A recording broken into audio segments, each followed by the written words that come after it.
ആ നിത്യാനന്ദത്തിൽ മുഴുകിയിരിക്കുന്ന ആൾ എപ്പോഴും കർമ്മധീരനായിരിക്കും. അയാൾക്ക് വിഷാദരോഗം ഉണ്ടാവുകയില്ല. തനിക്ക് എന്തെങ്കിലും കിട്ടാത്തതിൻ്റെ പേരിൽ നൈരാശ്യമുണ്ടാവുകയില്ല, ആശാഭംഗം ഉണ്ടാവുകയില്ല, മോഹഭംഗം ഉണ്ടാവുകയില്ല. ഡിസ്ഇല്യൂഷൻമെൻറ്റ് എന്ന് പറയുന്ന യൂറോപ്പിനെ മുഴുവനും ബാധിച്ച, ഒന്നും രണ്ടും ലോകമഹായുദ്ധങ്ങൾക്ക് ശേഷം യൂറോപ്പിനെ മുഴുവൻ ബാധിച്ച ഡിസ്ഇല്യൂഷൻമെൻറ്റ്, ഈ ആധുനിക ദർശനത്തിന് കാരണമായി തീർന്ന മോഹഭംഗം എന്ന് പറയുന്ന ഒരു ഭൂഖണ്ഡത്തെ മുഴുവനും വ്യാപിച്ച ഒരു നൈരാശ്യ രോഗമുണ്ടായിരുന്നു. ഇത് ഈ വ്യക്തിയെയും ബാധിക്കില്ല, ആ വ്യക്തി ജീവിക്കുന്ന രാജ്യത്തെയും ബാധിക്കില്ല. അപ്പോൾ രാജാക്കന്മാർ എപ്പോഴും ബ്രഹ്മസാക്ഷാത്കാരം നേടിയ അനാസക്തന്മാരായിരിക്കണം എന്ന് നിഷ്കർഷിച്ചിരുന്നു. അങ്ങനെ നിഷ്കർഷിക്കുന്നത് ഉത്തമമായ ഒരു നിഷ്കർഷയാണ് താനും. ചോദ്യം അവിടെ വരാവുന്നത് ഇത് സാധ്യമാണോ എന്നതാണ്. അത് സാധ്യമാവണം. അത് സാധ്യമല്ലാത്തവർ ഭരണാധികാരികളാവാൻ പോകരുത്. അവർക്ക് ഭരണത്തിൽ നിന്ന് ഒഴിഞ്ഞു പോവാം. അല്ല, ഒരു പരിധിവരെ ഒരു ചെറിയ സ്വാർത്ഥതയില്ലെങ്കിൽ രാജ്യഭരണം ഭംഗിയായി കൊണ്ടുപോകാൻ സാധിക്കുമോ? ഞാൻ ആത്മജ്ഞാനിയാണ്, ഇവിടെ എന്ത് നടന്നാലും അപ്പോൾ അതിനെ ഒരേ തലത്തിൽ കാണാനേ രാജാവിന് സാധിക്കും. ഒരേ തരത്തിൽ കാണുമെന്ന് വെച്ചാൽ ധർമ്മം അനുഷ്ഠിക്കുക, പ്രജകൾ പ്രജകളുടെ ധർമ്മം അനുഷ്ഠിക്കണം, ആചാര്യന്മാർ ആചാര്യന്മാരുടെ ധർമ്മം അനുഷ്ഠിക്കണം, അധ്യാപകർ അധ്യാപകരുടെ ധർമ്മം അനുഷ്ഠിക്കണം. അല്ലെങ്കിൽ അധ്യാപകൻ അവിടെ ഇരിക്കില്ല. പിന്നെ അതിലെന്താ പ്രശ്നമുള്ളത്, കുഴപ്പമുള്ളത്? അല്ല, ജ്ഞാനിയെ സംബന്ധിച്ചിടത്തോളം കർമ്മവും കർമ്മമില്ലാത്ത അവസ്ഥയും ഒക്കെ ഒരുപോലെയാണ്. കർമ്മമില്ലാത്ത അവസ്ഥയിൽ ഇരുന്നുകൊണ്ടാണ് കർമ്മം ചെയ്യേണ്ടത്. അല്ലെങ്കിൽ കർമ്മത്തിന് താല്പര്യം വരും. കർമ്മമില്ലാത്ത അവസ്ഥയിൽ ഇരുന്നുകൊണ്ട്, കർമ്മത്തിൽ താല്പര്യമില്ലാത്ത അവസ്ഥയിൽ ഇരുന്നുകൊണ്ട് ചെയ്യുന്ന കർമ്മമേ പൂർണ്ണമായ കർമ്മമാകൂ എന്നതാണ് കർമ്മത്തെ സംബന്ധിക്കുന്ന ഏറ്റവും മഹനീയമായ സിദ്ധാന്തം. അല്ലെങ്കിൽ ഞാൻ ചെയ്തതിന് ഫലം കിട്ടിയില്ലല്ലോ എന്നുള്ള ചിന്തയാവും, അത് ചെയ്തിട്ട് ശരിയായില്ലല്ലോ എന്നുള്ള ചിന്തയാവും. ശരിയായോ ശരിയായില്ലയോ, അത് ധർമാനുഷ്ഠാനമായിരുന്നു. ധർമ്മവും കർമ്മവും എനിക്ക് സമന്വയിപ്പിക്കാൻ സാധിച്ചു എന്നാണ് ഭഗവത്ഗീത തുടങ്ങുന്നത്. എങ്ങനെയാണ്? ധർമ്മക്ഷേത്രേ കുരുക്ഷേത്രേ.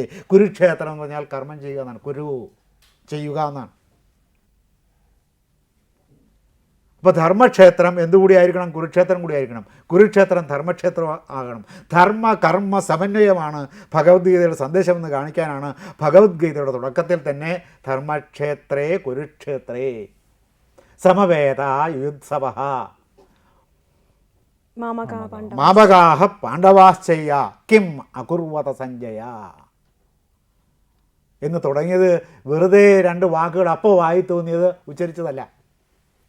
സാധാരണ കവികളൊക്കെ ചെയ്യുന്നത് പോലെ അപ്പോൾ വായി തോന്നിയ രണ്ട് ഈ സിനിമാ പാട്ടുകളൊക്കെ അങ്ങനെ വരുന്നതാണല്ലോ. അതിൻ്റെ രാഗം നേരത്തെ ഉണ്ടാക്കി വെച്ചിട്ട് അതിലേക്ക് പിന്നെ സാഹിത്യം ഉണ്ടാക്കി അങ്ങ് എറിഞ്ഞു പിടിപ്പിക്കുക. ഈ വിശ്വാമിത്രൻ സൃഷ്ടി നടത്തതിനെ കുറിച്ചൊരു കഥയുണ്ട്. അതാണ് ഈ കടൽ നായ എന്നാണ് പറയുന്നത് വിശ്വാമിത്രൻ്റെ സൃഷ്ടിയെ സംബന്ധിച്ച്. ആഹാരം കഴിക്കുന്നതും വിസർജിക്കുന്നതും ഒരേ സ്ഥലത്തു കൂടി തന്നെ. ഇത് മറന്നുപോയി. ആഹാരം കഴിക്കാനും വിസർജിക്കാനും പ്രത്യേകം ഔട്ട്ലെറ്റ് വയ്ക്കണം എന്നുള്ള സംഗതി വിശ്വാമിത്രൻ മറന്നുപോയി. ഇപ്പോൾ ബ്രഹ്മാവ് ചോദിച്ചു, അങ്ങനെയുണ്ട്, അബദ്ധം പറ്റിപ്പോയി. അങ്ങനെ വരും. ഇപ്പോൾ മനോരഥമെന്നൊരു രഥമുണ്ടോ, മന്മഥനെന്നൊരു മാരനുണ്ടോ, തോഴി തോഴി തോഴി, ഇങ്ങനെയൊക്കെ പാട്ടുകളില്ലേ? ഇതൊക്കെ ഇങ്ങനെ എഴുതി വിടുന്നതാണ്. നല്ല പാട്ടുകളില്ലെന്നല്ല ഇതിനർത്ഥം. അപ്പോഴത്തെ ഇതനുസരിച്ച് അങ്ങ് എഴുതി വിടുന്നതാണ്. ഇതിൽ ആലോചന വളരെ കുറവാണ്. ഒരർത്ഥമില്ലാത്ത പാട്ടാണ്. ഇങ്ങനെ ധാരാളം പാട്ടുകൾ അർത്ഥമില്ലാത്തത് നമുക്ക് ചൂണ്ടിക്കാണിക്കാൻ സാധിക്കും. അങ്ങനത്തെ ഒരു രചനയേ അല്ല. അതുകൊണ്ടാണ് ഭഗവത്ഗീത ധർമ്മ കർമ്മ സമന്വയത്തിൻ്റെ ആശാസ്യമായ സംസ്കാരത്തെ ഉപദേശിക്കുന്ന ഭഗവത്ഗീത തുടങ്ങിയപ്പോൾ ഈ രണ്ട് വാക്കുകൾ വെച്ച് തുടങ്ങിയത്. കുരുക്ഷേത്രം എന്നുള്ളതിന് വേറെയുമൊക്കെ വളരെ ഈ പരശുരാമൻ 21 വട്ടം ക്ഷത്രിയരെ പിടിച്ചുകൊണ്ടുവന്ന് ശിരസ് ഛേദിച്ച് രക്തം ഒഴുക്കിയ ഒരു വലിയ തടാകം അവിടെയുണ്ട്. ആ തടാകത്തിൻ്റെ പേരാണ് സ്യമന്തപഞ്ചകം. അതും കൂടിയുള്ള സ്ഥലമാണത്. അപ്പോൾ ദ്രോഹികളെ വധിക്കുന്ന സ്ഥലവും കൂടിയാണ്, പുണ്യസ്ഥലമാണ്. അവിടെ ഇരുന്നാണ് ഇവരുടെ എല്ലാം പൂർവ്വപിതാമഹനായിരുന്ന കുരു എന്ന രാജാവ് തപസ് ചെയ്ത് സിദ്ധി നേടിയത്. അങ്ങനെ അതൊരു സിദ്ധിക്ഷേത്രമാണ്, അതൊരു പുണ്യക്ഷേത്രമാണ്, അതൊരു പവിത്രമായ സ്ഥലമാണ്, അതൊരു യജ്ഞസ്ഥലമാണ്. പാപത്തെ നിർമ്മാർജ്ജനം ചെയ്തതുകൊണ്ട് ആ പാപ നിർമ്മാർജ്ജനത്തിൻ്റെ പവിത്രീഭൂതത്വമുള്ള സ്ഥലമാണ്. ആ അർത്ഥത്തിലും കുരുക്ഷേത്രം എന്നുള്ള വാക്ക് അവിടെ പ്രയുക്തമായിട്ടുണ്ട്. അത് അവിടെ സമുചിതവുമാണ്. അതുകൊണ്ടാണ് ധർമ്മക്ഷേത്രേ കുരുക്ഷേത്രേ, ധർമ്മ സമന്വയമാണ്. ധർമ്മ സമന്വയം നടത്തിയ ഒരാളിന് ഏത് വ്യക്തിയാണ് തൻ്റെ മുമ്പിൽ നിൽക്കുന്നത് നോക്കേണ്ട ആവശ്യമില്ല. ധർമാനുഷ്ഠാനം നടത്തിയിരിക്കും. അങ്ങനെയുള്ളവർ ഇപ്പോൾ ജനകനെ ഒരാൾ കല്ലെറിഞ്ഞു എന്നിരിക്കട്ടെ, കല്ലന്നും ഉണ്ടായിരുന്നിരിക്കാൻ സാധ്യതയുണ്ടല്ലോ, ഒരാൾ കല്ലെറിഞ്ഞു എന്നിരിക്കട്ടെ, അത് അദ്ദേഹം വകവയ്ക്കില്ല, സാരമില്ല എന്ന് വിചാരിക്കും, അതിന് ശിക്ഷയൊന്നുമില്ല. എന്താണ് അത് അദ്ദേഹം സഹിക്കേണ്ട കാര്യമേ ഉള്ളൂ. ഇപ്പോൾ രാമനെ നേരിട്ടൊരു പ്രജ ഉപദ്രവിച്ചാൽ അദ്ദേഹം അത് കാര്യമായിട്ട് എടുക്കില്ല, അത് ഗവനിക്കില്ല, അതിന് ശിക്ഷയില്ല. വലിയ ശിക്ഷയാണതിന്. കാരണം ഭരണകൂടത്തെയാണ് ആക്രമിച്ചിരിക്കുന്നത്. പോലീസിനെ ആക്രമിക്കുമ്പോൾ ഭരണകൂടത്തെ ആക്രമിച്ചതായിട്ടാണ് സങ്കല്പം. ഒരു ഗവൺമെൻറ് ഉദ്യോഗസ്ഥനെ ആക്രമിച്ചാൽ ആ ഗവൺമെൻറ്റിൻ്റെ പ്രവൃത്തിയിൽ അനാവശ്യമായി ഇടപെട്ടു എന്നാണ്, തടസ്സം ഉണ്ടാക്കി, വിഘ്നം ഉണ്ടാക്കിയെന്നാണ് കേസ് വരുന്നത്. ഇപ്പോൾ രാമനെ ഉപദ്രവിച്ചാൽ രാമന് കേസില്ല. അതെന്തുകൊണ്ടാണ്?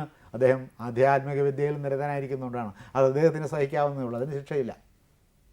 ഒരു പ്രജയെ ഉപദ്രവിച്ചു എന്ന് വേറൊരു പ്രജ പറഞ്ഞാൽ, അയാളുടെ ജീവിതത്തിന് തടസ്സമുണ്ടാക്കിയെന്ന് പറഞ്ഞാൽ അന്നത്തെ ദണ്ഡനവിധി അനുസരിച്ചുള്ള ശിക്ഷയുണ്ടാകും. അതിൽ ആ വ്യക്തി തൻ്റെ സ്വന്തമാണോ, ആ വ്യക്തിയോട് തനിക്കെന്ത് ബന്ധമുണ്ട് എന്ന് നോക്കില്ല. ആ ബന്ധമില്ലായ്മയുടെ പേരാണ് നിർമ്മമത. ആ നിർമ്മമത അദ്ദേഹത്തിനുണ്ടായിരുന്നതുകൊണ്ടാണ് സീതയോട് സ്നേഹമുണ്ടായിരുന്നുവെങ്കിലും അദ്ദേഹം സീതയെ ഉപേക്ഷിച്ചു. കാരണം അത് രാജകുടുംബത്തിലെ ഒരു അംഗത്തെക്കുറിച്ചുള്ള കുറ്റാരോപണമായിരുന്നു. അതുകൊണ്ടാണ് അത് സാധൂകരിക്കാനും അത് തെളിയിക്കാനൊന്നോ അദ്ദേഹം ശ്രമിക്കാതിരുന്നു. അപ്പോൾ ഇതത്ര സുസാധമായ ഒരു കാര്യമല്ല ഇങ്ങനൊരു രാജാവ് ഉണ്ടാവുക എന്നത്. പക്ഷേ നിങ്ങൾ യത്നിച്ച് രാജകുടുംബത്തിലെ ഒരാളെ അതിനുവേണ്ടി പരിശീലിപ്പിക്കുകയാണ്. അതിനാണ് ഈ ആചാര്യന്മാരുമൊക്കെ വെച്ചിരിക്കുന്നത്. അങ്ങനെ പരിശീലിപ്പിച്ച് ഏതാണ്ട് ആ വഴിയിലേക്കെങ്കിലും വന്നെത്തും രാജാക്കന്മാരിൽ അധികവും.